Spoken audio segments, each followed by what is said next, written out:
Hi, I'll try this one last time. This is my third time. Last night was monumental.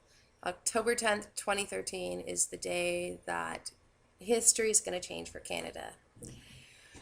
David Suzuki did a documentary last night called Ticked Off the Mystery of Lyme Disease. I thought for the last 2 years, everything that Christy and I have been doing, being interviewed on the radio, on the television, in the newspaper. Together, we had Lyme Awareness Day in Ottawa, no, May 11th, and spent a month making bristle boards, posters, tons of, hundreds to thousands of packets of information. And the mayor actually forgot to light the building green.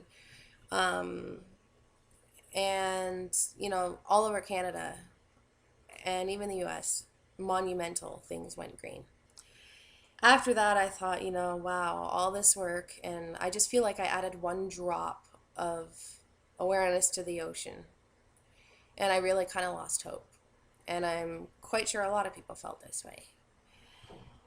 But what people don't understand is, to all you beautiful people who wrote to David Suzuki, to everyone who suffers from Lyme, family, friends, for everyone who is doing and saying something, collectively, all of our hard work and hope and desperation and everything has enabled David Suzuki to collect all of our drops of water, each one of us, and he has created an ocean of awareness, a mind-blowing, of epic proportions, real, raw, in your face, the truth be told.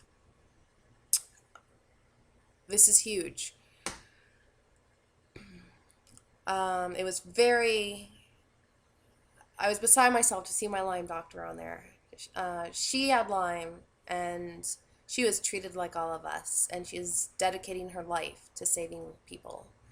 And that woman I see to get my help. Um, Another thing I wanted to say is you need to spread the word about Ticked Off the Mystery of Lyme Disease David Suzuki special. There's a link, you got to post it. You got to tell your friends, your family, your coworkers, anyone you encounter, strangers on the street. I never thought this would happen to me. I was in a forest. Christy was rolling around in the dead leaves, and that's where all the ticks hang out, and I'm the one who ended up getting Lyme disease. So I'm the one who got bit that day in 2009 and suffered for 4 years without a diagnosis. So you need to spread the word, because what David Suzuki has done has created so much awareness.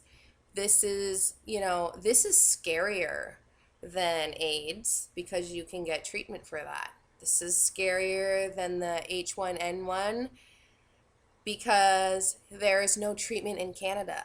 There is no doctor that knows anything. There is no hospital that can help you. There's nowhere. To get on a waiting list for the US to see a Lyme doctor, have fun, because you're going to wait a year. So we all collectively have to work together again and raise awareness.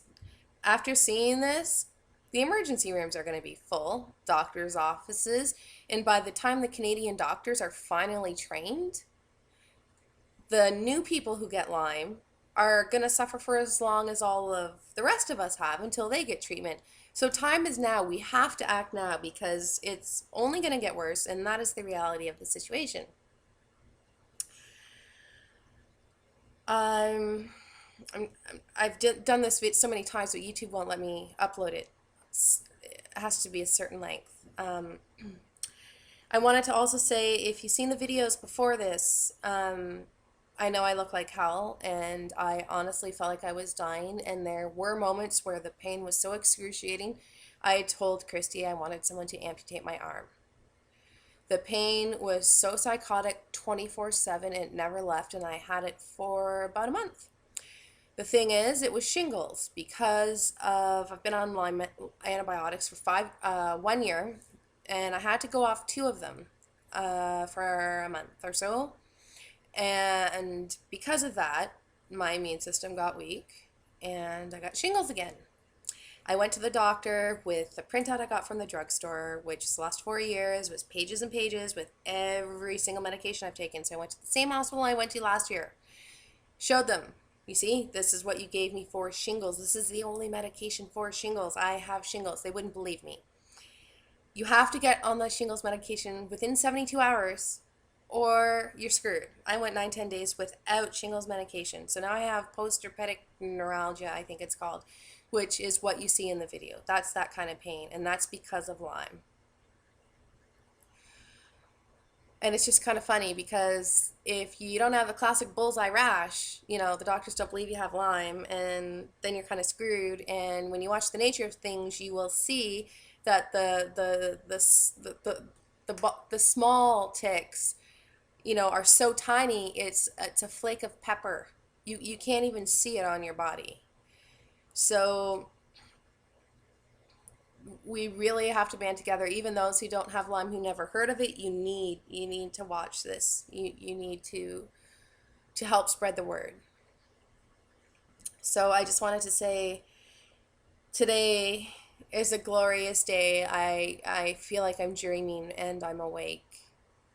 David Suzuki has catapulted what we've been trying to do for years, and there's no denying it now.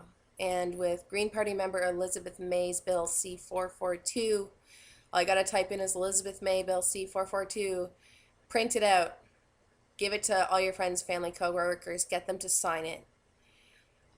You can mail it, doesn't even cost you a stamp, just mail it to the House of Commons, Parliament. She is trying to get treatment for Lyme in Canada that's legal. One more thing I wanted to mention on the Nature of Things video is Dr. Ernie Murakami was on there. And this man is a brilliant, beautiful soul who has spent decades of his life saving the lives of Lyme patients, going against the Canadian criteria that only allows you to treat it for a month. But if you don't know you were bit, you need long-term, hardcore, heavy-duty antibiotics.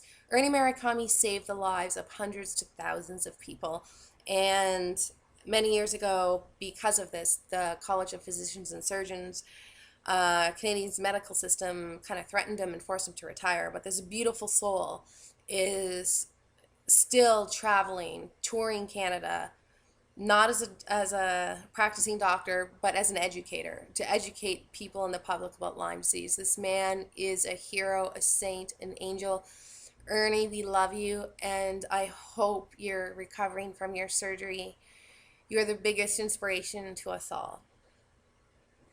Just thank you to everybody, and thank you to everybody, my online family and friends on Facebook and Redbubble. Thank you for all of your hope, for all of your compassion, for always helping me look at the positive. It's really hard sometimes. And most of all, thank you for your donations to Christy. If it wasn't for your donations, I wouldn't be here. It's very expensive, and every 3 months that she does these fundraisers, you all, you're saving my life, and I'm indebted to you. And once I'm well, I will do something to help so many others. Thank you, everybody. Love and light. Spread the word.